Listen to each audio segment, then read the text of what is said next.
Okay, YouTube, this is part two to my coming out video, and I realized that part one was probably one of the hardest videos I ever had to make.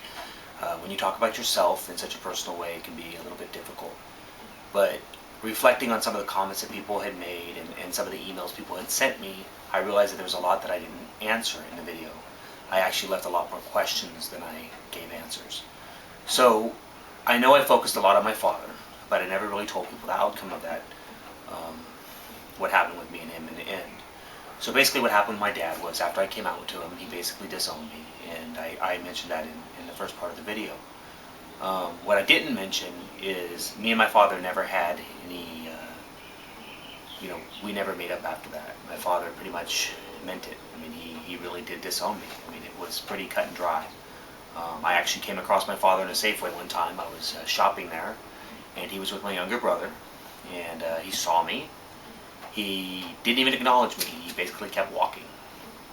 Um, that was a really hard thing, in life. It was a I really struggled with that for a while. My youngest brother and me are now really close, and we've gotten past my father's issues with me. I mean, my father passed away about 10 years ago, and he left me with a lot of, a lot of, I don't know, unanswered questions. I mean, I never got to really have my final say with my dad. I wish I had, even if it wasn't good. It was so bad. My father wouldn't even allow me to come to his own funeral. So you can kind of get how he felt about gay people and his son being gay. The funny thing is, out of the 5 siblings, 3 of us are gay.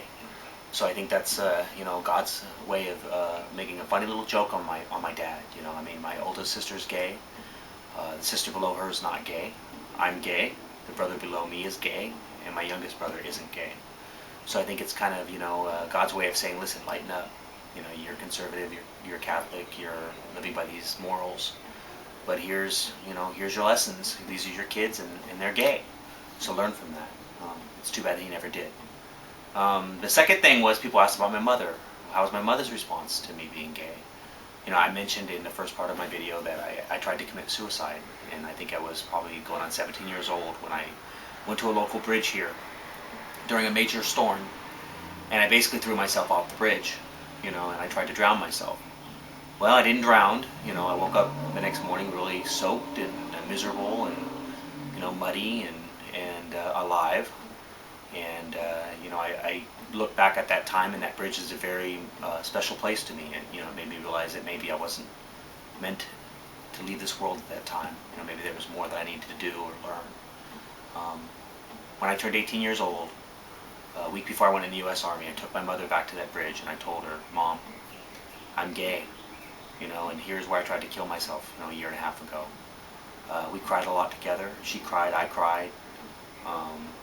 She was abused by my father for a long, long time, and I think that, we connected on a level that we probably will never connect again. We shared something that was very painful for each other, and she's become a great supporter of mine. I mean, I have a video on YouTube of her, and you can actually see her video. It's my Mother's Day video. My mother loves me, she loves my partner, she loves our kids, and I think we've all grown stronger because of the diversity and the troubles that we've gotten through. The third question I got a lot was, I mentioned in my first video that I had almost a child in high school. And what happened with that is my girlfriend Anne-Marie at the time had gotten pregnant. The two of us had decided we were going to get married. I was going to join the United States Army, and we were going to raise that child. Well, my girlfriend ended up getting cold feet. She decided that she wanted to go to college, and she ended up having an abortion, against my wishes. That kid would be probably 22, 23 years old today. And I always wonder, I wonder what that kid would be like, what that person would be like. I think about that a lot now that I have kids.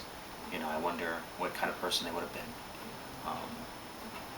I really wish she had had that child, but I realized at that time she did what was best for her, even though, I would have fought her every step of the way to keep that child.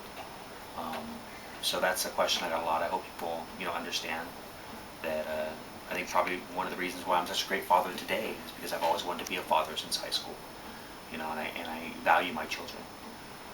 So I'd like to, I hope I answered as many of the questions that people had for me. There's two quick emails that I wanted to read and respond to. One came from Ghosty Dog. He says, I'm a 14-year-old bi, but I don't know what to tell my family. I had promised myself to tell them before high school. It was one of my goals.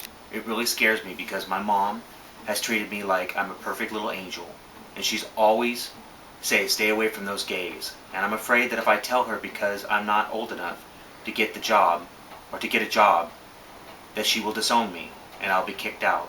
I really need help because I don't know what to do. Let my family, tell my family and get punished severely, or not achieve one of my goals in life. My response to that is, you've got a long life ahead of you. You're 14 years old. The fact that you're even conceiving and telling your parents at 14 blows my mind. The last thing I would have ever done in high school was to let my parents know that I was gay. If you have any idea at all that your parents are going to respond negatively to you, do not tell them. You've got enough stuff on your plate. You're going to school. That's challenging enough. You're figuring out who you are as a person. It's going to take you a while to really decide how you want to live your life and who you want to be. And the last thing you need is for your family to turn against you and throw you out. If you feel like you've got close friends or close family members you can talk to that will accept you and love you for who you are, then I say tell those people first. But if you think your mom and your father are not going to accept you, please, please, please do not tell them. Because, like I said, you're only 14 and you've got the rest of your life.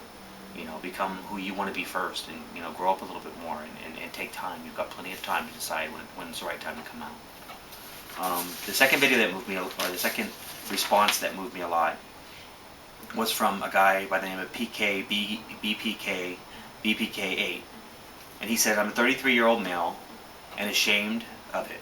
I'm scared of coming out because of what it could do to my family. Oh, my immediate family knows, but no one else. The reaction was mixed, and while they are okay, I know me being gay is a taboo topic with them. So much so that it's made me totally conceal it and come to hate it. I have created a profile on a dating website looking for a girlfriend, and I know what I'm doing is wrong, because I'll never love her the way I could love a husband. I feel I'm caught between a rock and a hard place. I don't really know what my future is going to be. If you've got any advice, I'd much appreciate it.